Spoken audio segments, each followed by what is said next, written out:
Hi there guys, my name's Kay and today I'm going to be showing you how to make 25 different paintbrushes at home just with stuff that you might have lying around.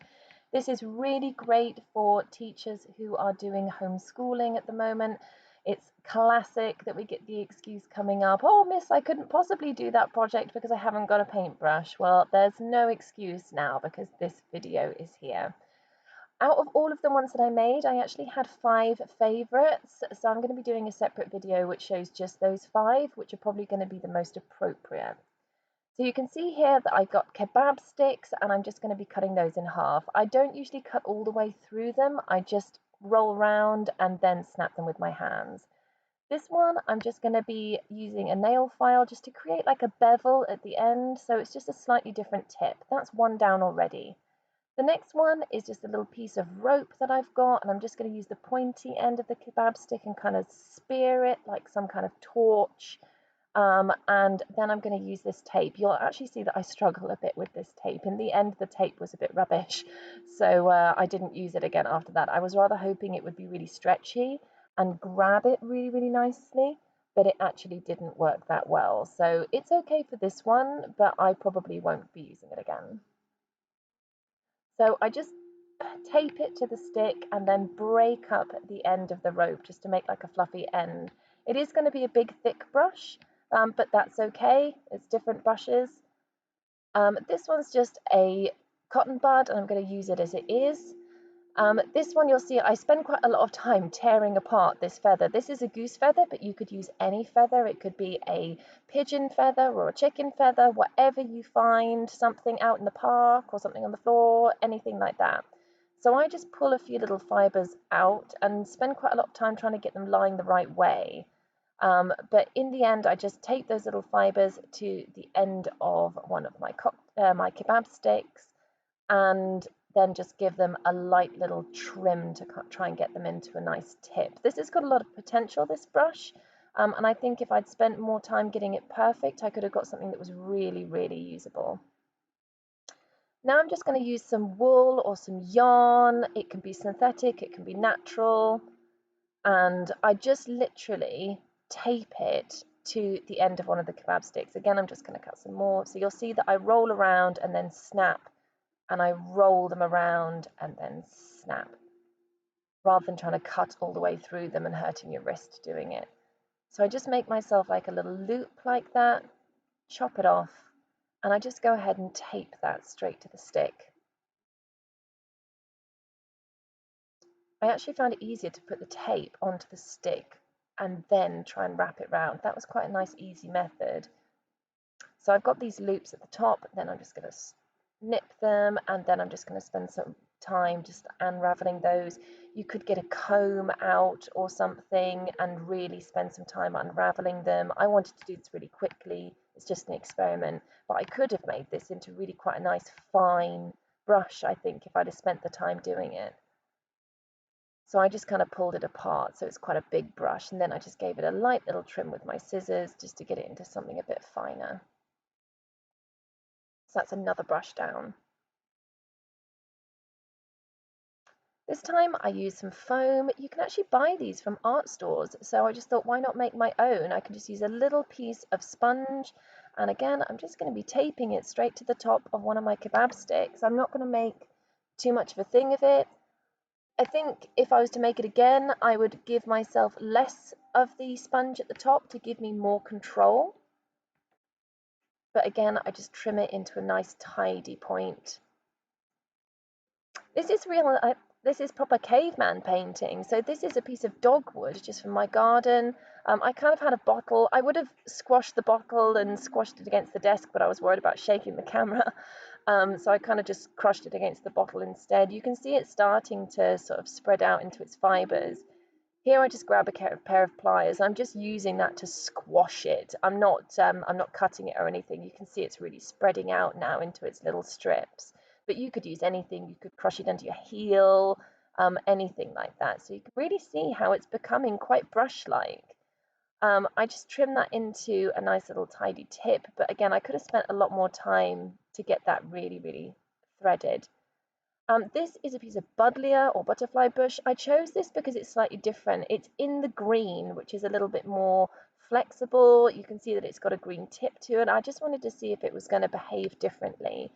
So again, I'm just using some pliers just to sort of pull the fibers apart a little bit. Sometimes I get in there with my nail just to pull it apart. But this is quite stiff, it's quite rigid, it's quite springy. So I don't know how much control I'm going to have over this, but I can definitely see how our ancestors would have been painting beautiful caves and things with this. This is a really viable brush. And again, just tidying it up a tiny bit with my scissors.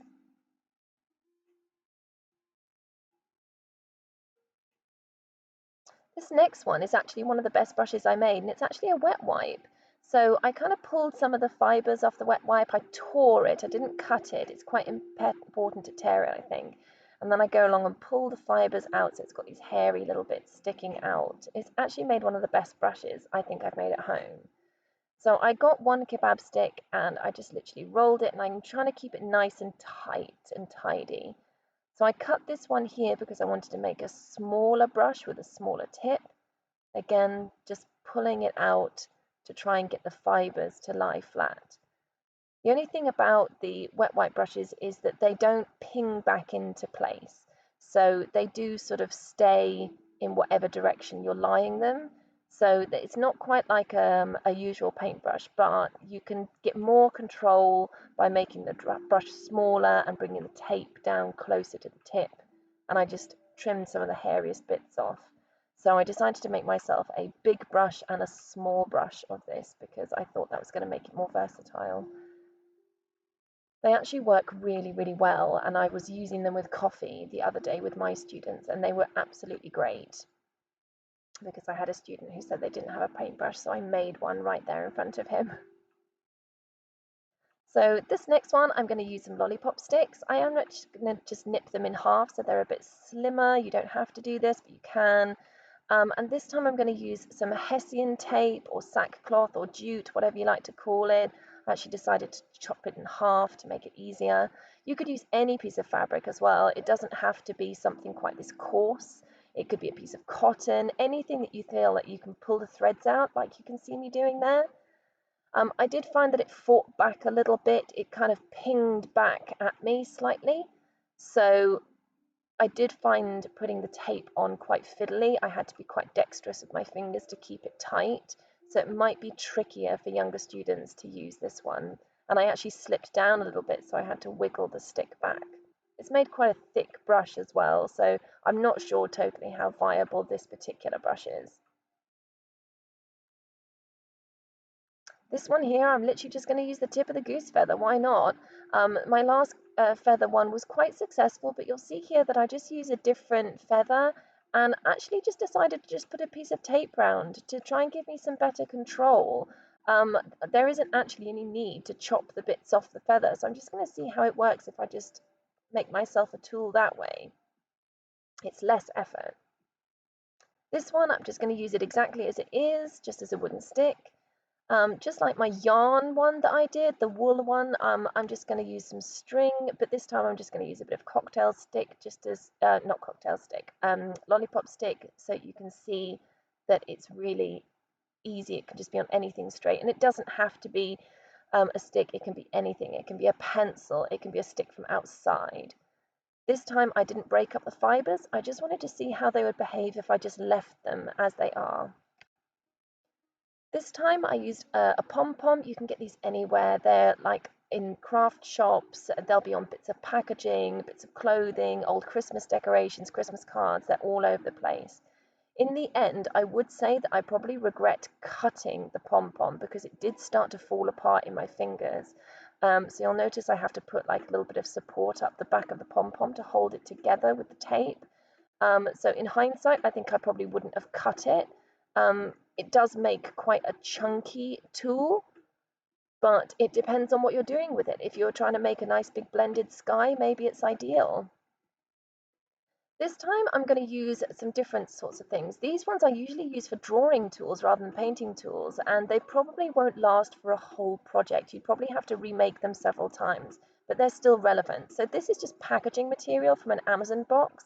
And I say to students to make like a witch's hat, roll it into a little witch's hat to a tip, like a cone.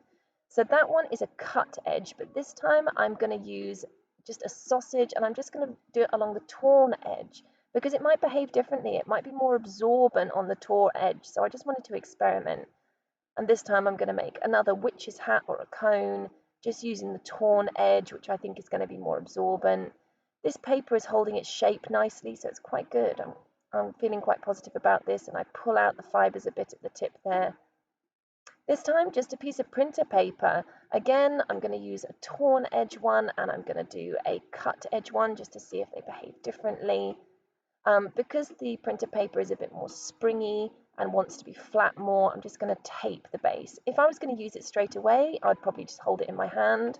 But because I'm going to put them down and I'm going to do other things, then I'm probably just going to put a piece of tape there so they hold their shape. They can be quite sharp, so do be careful about paper cuts on this one. If anybody's going to get a paper cut, it's probably me. For this one, I wanted to do another one of the wet wipe ones, but this is for any students who don't have a stick or anything they can attach it to. This is just to say that it is still possible. So you can just roll it up into its shape. So you've got your sort of hairy tip to the fibers. And then again, you're just going to make your witch's hat and kind of pinch it in there. And this is kind of the same way that they make actual paintbrushes, where they have the metal collars. So they're still pinched in that same way. So just to say that it's still possible. And again, if I was going to use it straight away, I probably wouldn't bother with the tape, but because I'm going to put it down, I just taped it up and gave it a little light trim just at the top so it's not quite as fibery. So now I'm all set to be experimenting with them, and I'm going to be using coffee today. It's something that we've been using a lot in lockdown because it's something that most households have access to. This is the first feather, and it ends up being one of my top 5. I actually really enjoyed this one. It's quite dexterous. I managed to get quite a nice quality line out of it. It varied, and it held the paint quite well.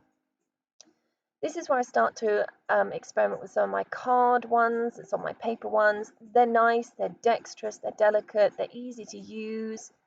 This one's the stick. Again, the stick makes it into my top 5. It's actually really, really delicate and easy to use. I did find that there was a big difference with the torn edge and the cut edge. The torn edge was much more clunky and it did hold a lot more liquid in it. The cotton bud is much as you'd expect it to be. You know, it's not that dexterous, but it does do nice stippling. Again, this is another one of the paper ones. It produces quite a nice line, but I think that they would deteriorate quite quickly if you're using a wet medium with them. So although these are fun tools, I probably recommend them more for drawing than I do for painting. I'm just going to add a bit more coffee to make it a bit darker. This is my yarn one, and I was actually surprised at the quality of the line on this one and how usable it was. I would say that it was quite hard work to do any kind of filling in with it, but it actually produced a nice line. This one is the rope one, so yeah, it's a big thick line, but it is what it is. And this one is the jute or sack one. Again, it's a thick chunky line, but it depends on what you need. This is the first of my sticks. I was actually a little bit disappointed with these. They didn't hold much of the coffee on them. They produced a slightly shaggy line. I think if I'd have spent more time softening them up, I think I probably could have got a better result out of them. But in the end, I probably don't recommend the sticks that much. They're okay, and it depends on what you're going to use them for. This one is the string one. Again, it's chunky, but it depends on what you need. This is probably one of my top ones. This was really great. This is the kebab stick that I actually shaped, and it produces really lovely quality lines. I have to dip it quite often, but it was really nice to use. This one's just a straight kebab stick with a straight tip that I haven't shaped, and actually I would say the line is too fine to really be usable. This is the sponge one. It does exactly what I've expected. I would say that because the sponge was quite long, like I say, I would have probably made the sponge shorter to make it more usable. This is the first of my wet wipe ones. I really like this as a tool. I think it's quite usable, it's quite versatile. They all produced a similar kind of line because they're all obviously a similar tip, but it was actually a really, really good brush. This one here is the one that I pulled apart with the feathers. It produces a really nice hairy texture. You could do grass with this or hair. I was actually able to be quite delicate with the use of this one. This one's just one of my final wet wipe brushes. And this one here is another stringy one. This one here, I'm just using a straight feather. I was hoping it would be more like a calligraphy brush, but actually I didn't find it retained very much of the coffee. Again, going back to one of the wooden sticks. This one I just used a straight up brush, a feather rather. You do find that people will use feathers for doing things like false marble surfaces on worktops and things, so I knew that that would be quite good. So there you go, guys, 25 different brushes that students can make at home. I hope that these tips have been useful. I'm going to be making a shorter video with just those top 5 ones that I found the best. If you found this useful, please like and subscribe, guys, for more videos on art tips at home. And enjoy, guys. Stay arty.